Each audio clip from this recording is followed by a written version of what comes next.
Don in London, hello. August 14th. My video is all about recovery from addiction to either substance or behaviour. My addictive substance, alcohol. My behaviour could be equally addictive around people, places and things. So not only an alcoholic relying on drink to see me through, to take the edge off, to find oblivion, to, in the end my life, never wanting to wake up again. But also addicted to people, places and things. The right people in the right place, doing the right things and having the right things. A fantastic consumer in many respects of resources far beyond my needs, and that went on for a long time. So the harder I worked, work hard, drink hard was the principle, work hard, play hard was a principle that I grew up with, and it was part of the culture of the UK. So I was right in there, in the middle, doing everything that I felt I ought to do. And my reward was often to drink as much as I could, to take away the edge off me. These days I don't like taking the edge off in any shape or form. I like and love to live life on life's terms. Live in the day, be a part of life, be included where I can, be excluded where I need be from people who don't get me, and that's perfectly okay. However would we cope if everybody wanted some of us or something from us? We couldn't cope. But we can, in recovery, make friends, if possible, be with family as and when, and learn to live life one day at a time. And what a turnaround. It's my 55th birthday, so I'm 7 or 8 years older than I ever expected to be. And I guess that's one of the amends I've made to myself, to try and live life and be included, how to love and be loved back. Some of the basics I never really understood in my consumer days, consuming great amounts of alcohol and great amounts of resource, because the harder I worked, the more I spent. And I think that's true of everyone who can be in the grip of needing to demonstrate and show that they're part of, that life is good. But for me, I suspect I tried to put on a brave face and cover up any shame or guilt around not conforming to necessarily the patterns that other people around me were conforming to. Getting married, making children, becoming a family. And why not? Well, always in the right place at the wrong time with the right girl. Or the right girl did the right thing. She saw there was something wounded in me and ran for the hills. And I don't blame them. And it's just the way it is. But these days, I don't have to be anything else but me, a learner of life on a daily basis. So the gift, if you like, of finding how to get sober, and it's not my own self-will that's done it, how to find to get sober and stay sober, has been a magnificent amend to myself, an achievement which I thought was impossible. No amount of self-will worked when it came to trying to stop drinking in the end. I was so despairing and desolate in my outlook, I preferred to be dead. So a few years down the line, I'm still here, much to my surprise, to the surprise of people in my family, and maybe one or two people in a fellowship where I go, and that's the fellowship of AA, Alcoholics Anonymous. Alcoholics Anonymous is a big part of my recovery story. I don't speak for AA, never can, never will, don't want to.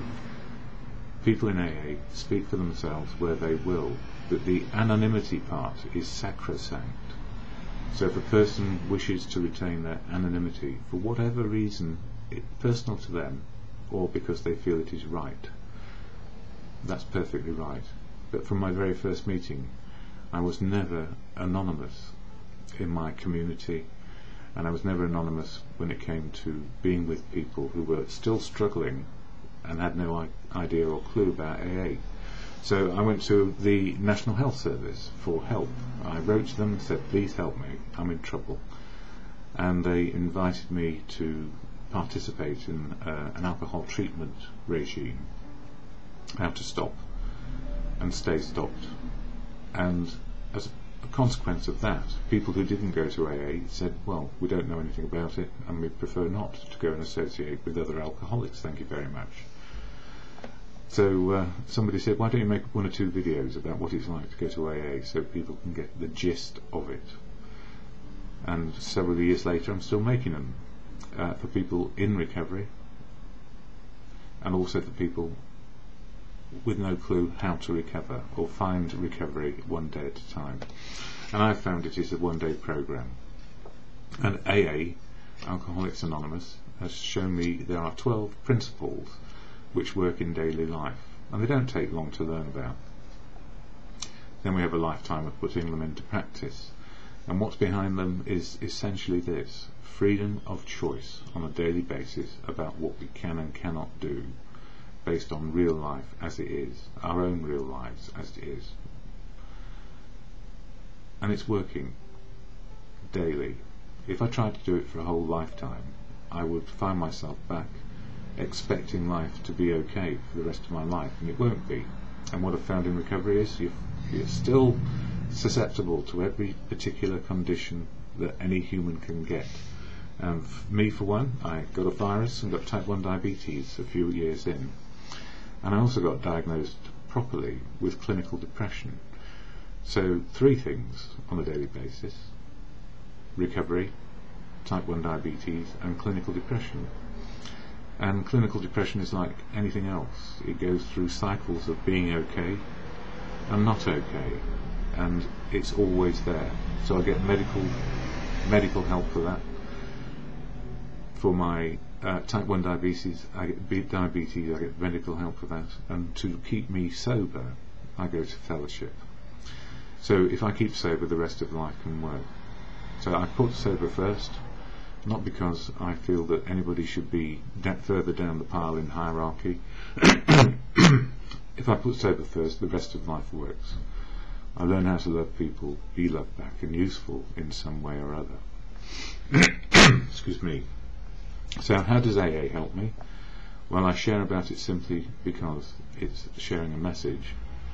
On this little card is the AA preamble, and this little card also has the 12 steps or 12 principles inside it, and the 12 traditions. And I know you can't see it too well, but on one side are the 12 steps for an individual to work on how to be open, honest, and willing to live life on life's terms.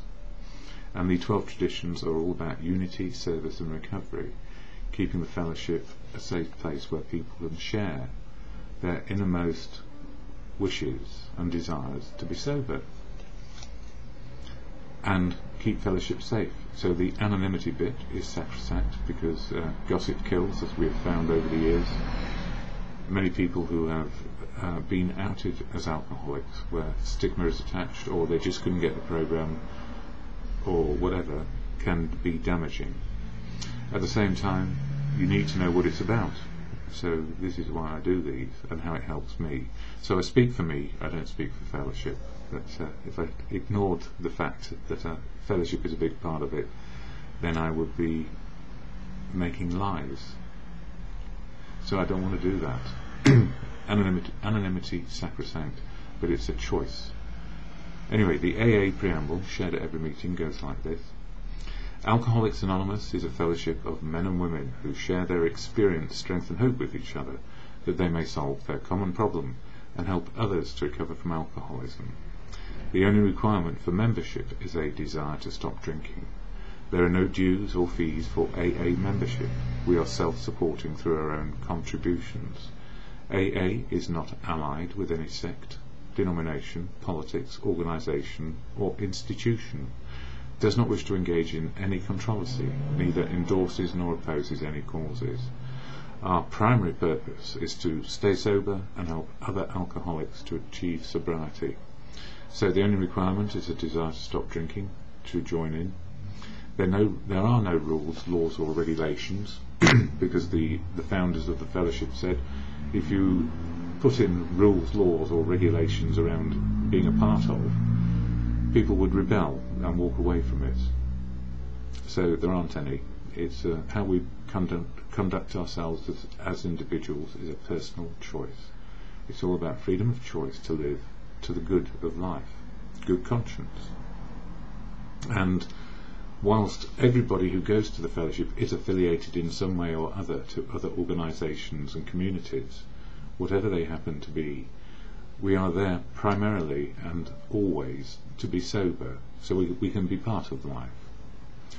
So the fellowship is often misunderstood because people in it have all sorts of views on sobriety, and it is always the many voices that we hear, where we hear wisdom from many, which makes it all work for us as individuals. So the answer doesn't reside in me or one other person. It resides within the fellowship where wisdom is shared. Our primary purpose is to stay sober and help others to achieve sobriety. What more could we ask? Well, we are a rebellious bunch, and the 12 principles of living, the 12 steps, are the key. We don't learn them overnight, and we can't put them into practice overnight. We have to go back to having enough humility to keep on learning. And humility is one of the best words I have found in the dictionary. It means, for me, level with other people. I don't look up or look down at people. I try to be level. And if they look down on me or look up to me, I try and get level with them in some way or other. Not to bring them down, or bring them up. It's how they wish to run their lives. That's their way. So sometimes we find people who work for us, and sometimes we find people who are just so obnoxious and unpalatable that we really don't want their company. But that is true of all life and life situations. So I feel good. Birthday. I hope I feel the same way when I'm going to bed tonight. If I get to bed tonight without a drink inside me, I will have immense gratitude for the extra years I've had to make amends to people.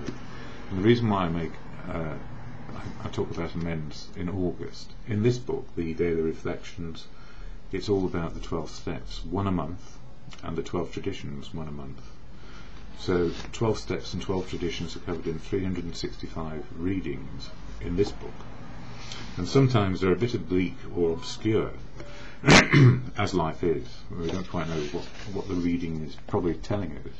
And in my first year I couldn't make sense of much of anything other than go to meetings and don't drink. Don't drink and go to meetings and life will get better. Well, it did a bit, but the chronic clinical depression was a killer. And I didn't do anything about that because I felt that the 12 steps would cure everything, and that I would have a higher power that would look after me and stop me from getting ill, emotionally or physically. Well, the answer is, as we get older, things drop off.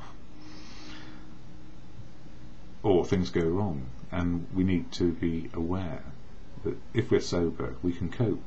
But if we're not sober, we're probably living in cloud cuckoo land. So the AA reflection for today talks about repairing the damage for August 14th. We attempt to sweep away the debris which has accumulated out of our effort to live life on self-will and run the show ourselves. So in other words, I ran everything that I thought was right for me to run, my own life. I didn't do a very good job of it when it came to relationships and drinking, fixing myself. So I would omit the bad parts and just concentrate on the good parts. But then the good parts became just as horrible as the bad parts.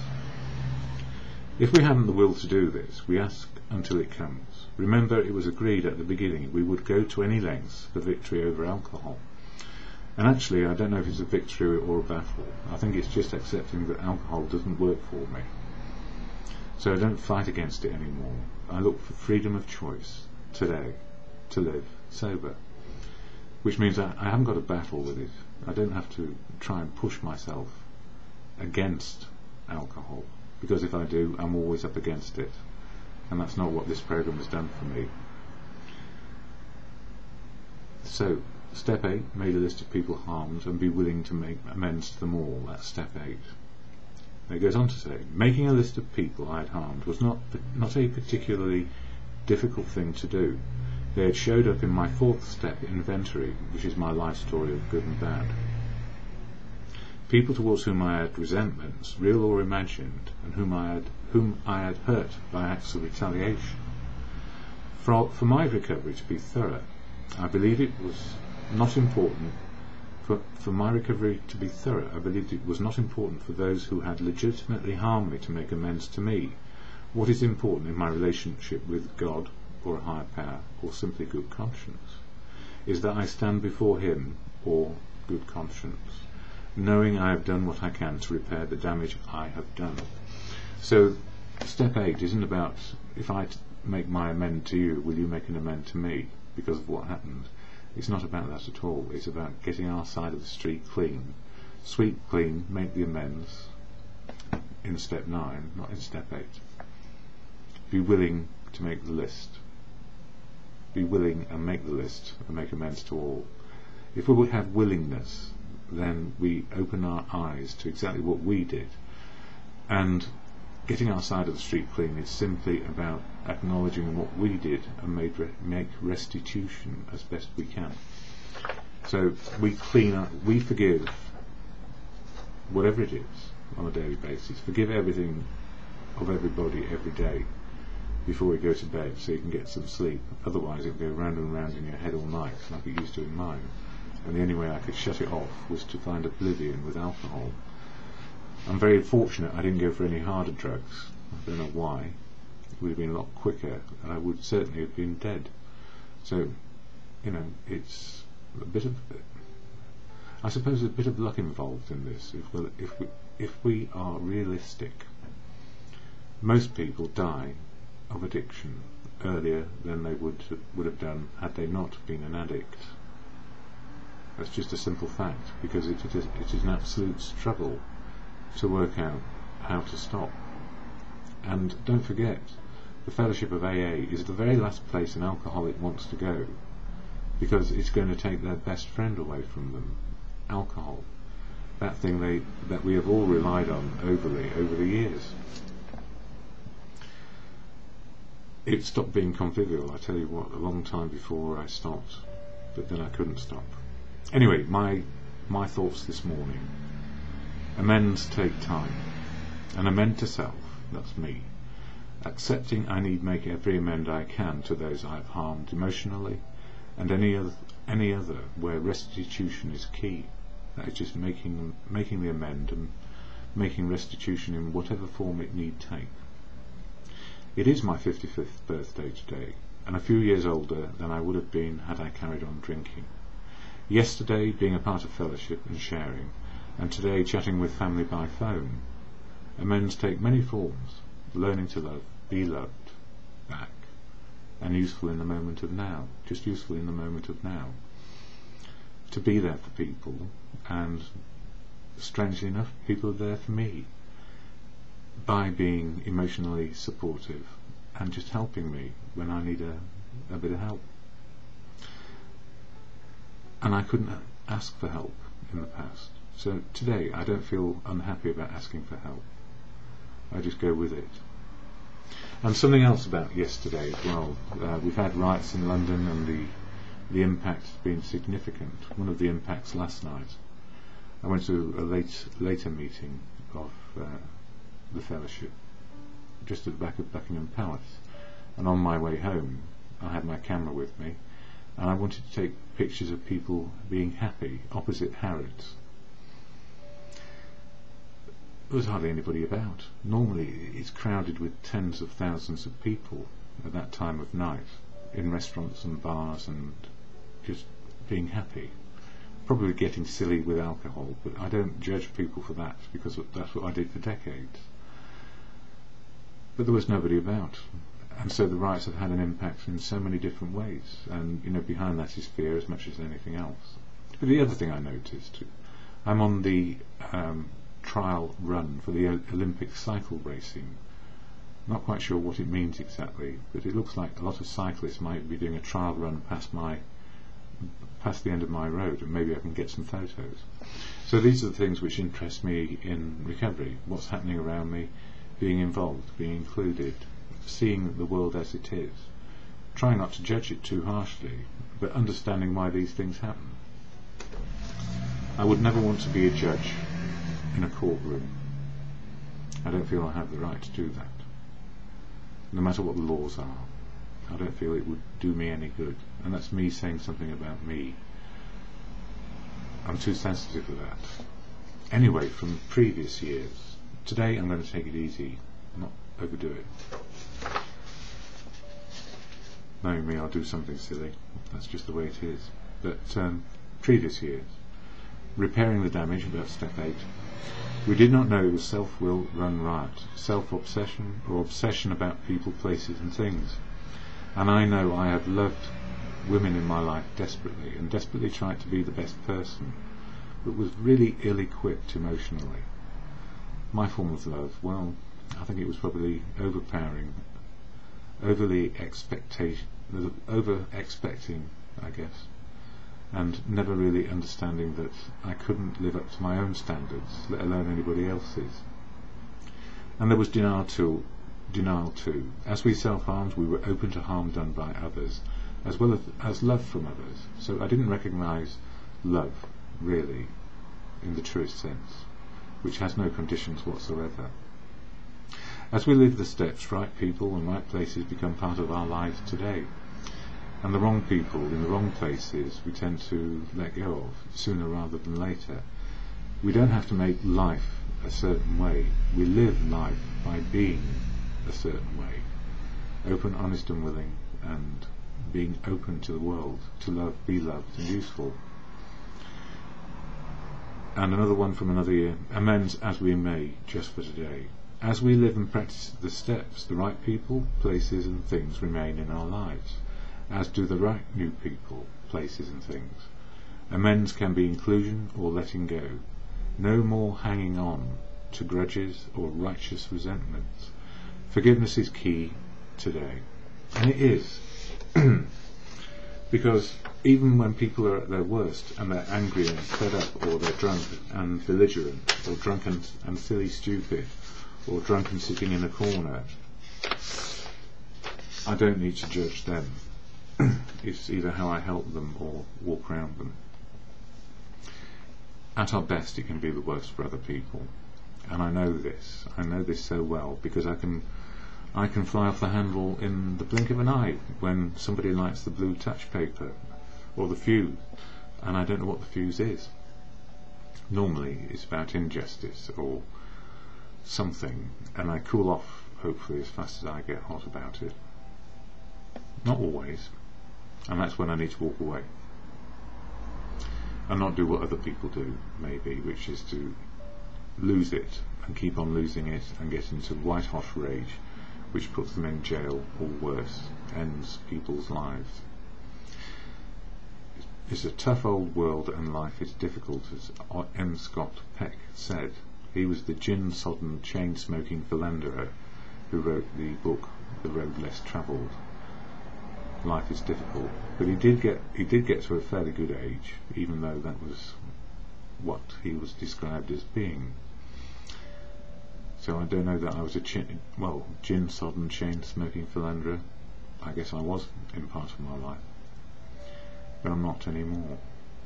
You know, my values and my understanding of my feelings and other people's feelings has changed a lot. So I'm not trying to fill the gaps inside me or the emptiness inside me with using anything. Using is a terrible phrase.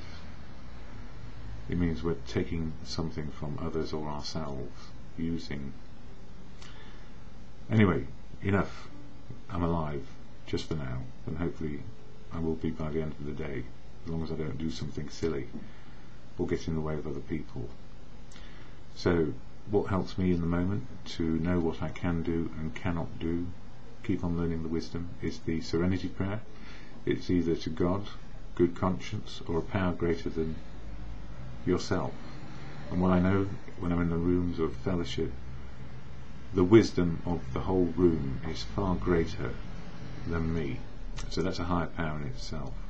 And then the wisdom of everybody I meet in recovery provides me with insight into life. So the higher power is all around me all the time. So if, as people say, God works through people, I'm on track. You can be what you want to be: atheist, agnostic, believer. 12 steps, 12 principles work, as long as we realise our part in life and everything else. So to the can-do, can't-do, wisdom to know the difference, the serenity prayer, to God, or in good conscience as you come to understand for yourself: God, grant me the serenity to accept the things I cannot change, courage to change the things I can, and the wisdom to know the difference for me is just for today.